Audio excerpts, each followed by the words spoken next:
Saya mau bicara yang ada di dalam tubuh Bapak. Anda wirid yang dimiliki Pak.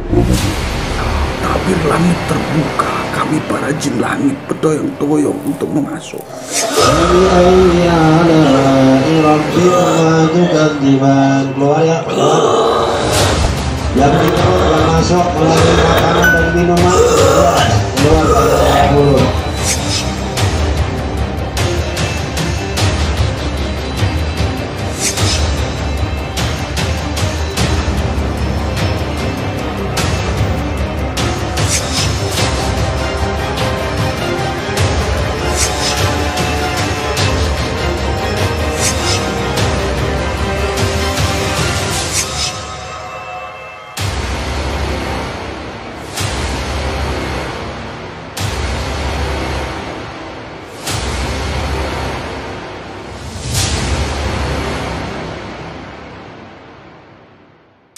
Channel Jos Santos Jepara ya, silakan di subscribe juga, di like juga, komentar.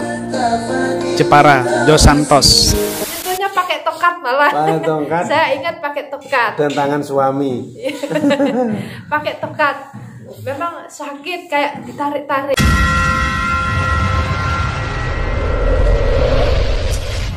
Yang sakit ini monggo panjenengan berusaha dari segi medis maupun dari segi alternatif dan segi rohani ya.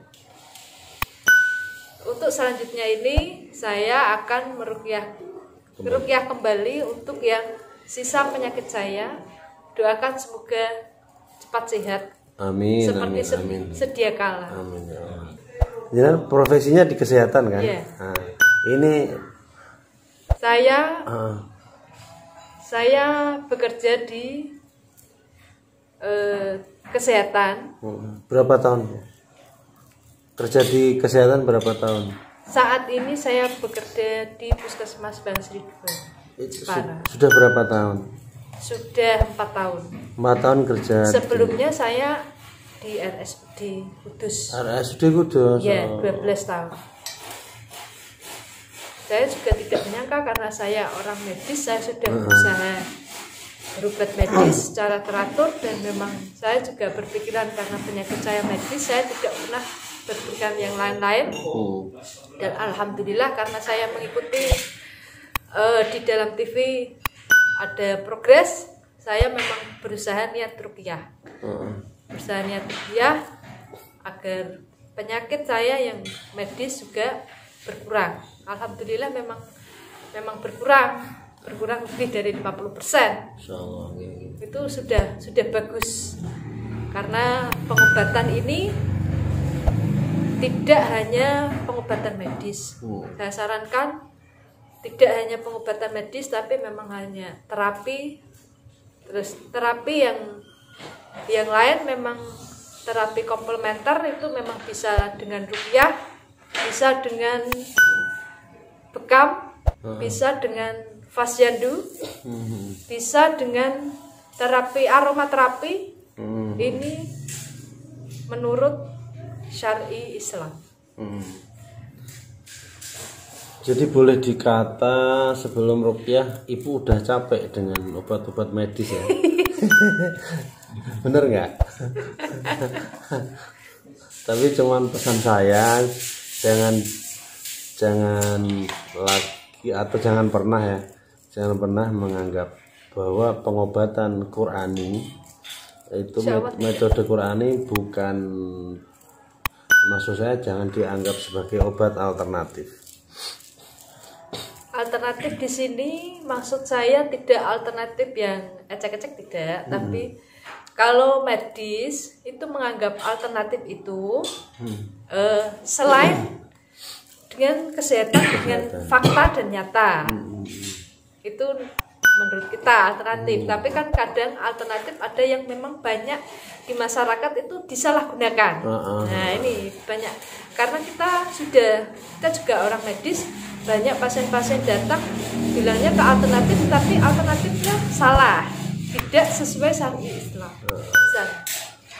Banyak memang yang pakai jamu-jamu, pakai oke jamu bisa dikomplikasikan, tapi kan harus pas. Tidak hanya jamu dan jamu, harus kombinasinya harus pas dan memang sudah ini dari BPOM ada terdaftar di sana, memang ada.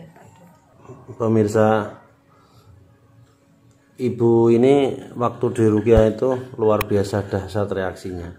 Bahkan beliau itu nyampe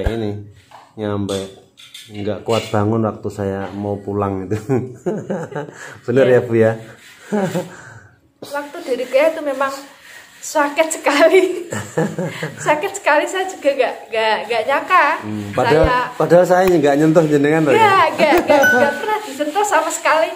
Nyentuhnya pakai tongkat malah. Pakai tongkat. Saya ingat pakai tongkat. Dan tangan suami. Pakai tongkat. Memang sakit, kayak ditarik-tarik, terus ini waktu saya disuruh nyentuh perut, ini kan suruh geser ini, itu wanginya keluar semua, kayak dahsyat sekali.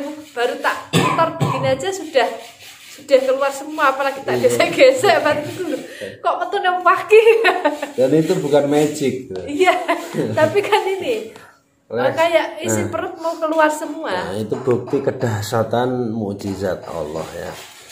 Wa nunazzilu minal Qur'ani ma huwa syifaa'un wa rahmatun lil mu'minin. Jadi Allah turunkan Al-Qur'an itu sebagai syifa. Nah, perlu diketahui di sini posisi syifa itu dia ada di atasnya dawa. Jadi metode-metode pengobatan selain Al-Quran itu sifatnya dawa, hanya mengobati lahiriah, tapi batiniahnya nggak dapat. Tetapi dengan ruqyah, dengan Al-Quran itu dapatnya syifa. Syifa itu tidak hanya pengobatan lahiriah tapi juga batiniah. Jadi kalau dawa tidak dapat syifa, kalau syifa dapat dawa. Itu yang pertama. Yang kedua warahmah. Warahmah itu sebagai rahmat lil mukminin, untuk orang-orang yang beriman. Maka ketika dia meyakini Al-Quran sebagai syifa, sebagai obat yang utama dan pertama bagi makhluk yang sakit, pasti ketika dia diruqyah reaksinya luar biasa.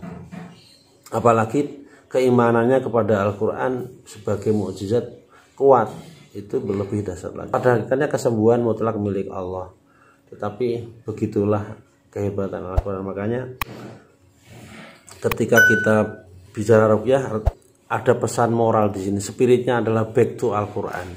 Jadi kita harus kembali ke Al-Quran, jaga Al-Quran, membacanya setiap hari dibaca, itu sama halnya kita menjaga Al-Quran.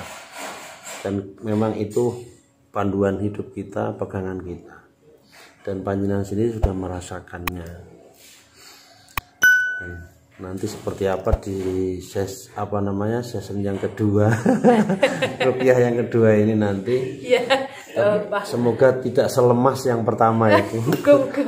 Dan yang paling utama habis ruqyah jenengan semoga penyakitnya diangkat Allah. Penyakitnya semoga diangkat Allah, Bu. Maaf ini pemirsa, Bu Zaitun ini agak keganggu pendengarannya karena dulu pernah operasi THT nggak?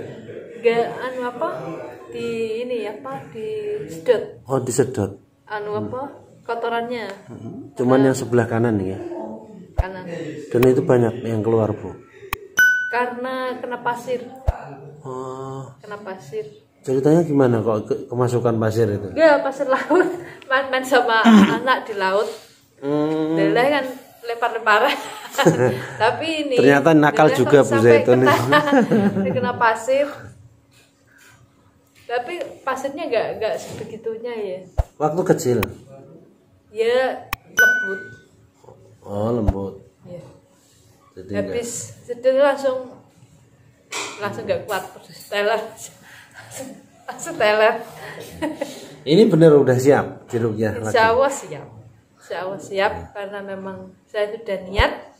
Insya Allah ruqyah ini bermanfaat bagi saya dan orang lain. Ibu ambil wudhu dulu ya. Iya, siap. saya mau ambil wudhu. Di depan apa di belakang? Depan apa di belakang? Milih. Wonten keran. Ada di depan. Depan mawon. Nggih, nggih.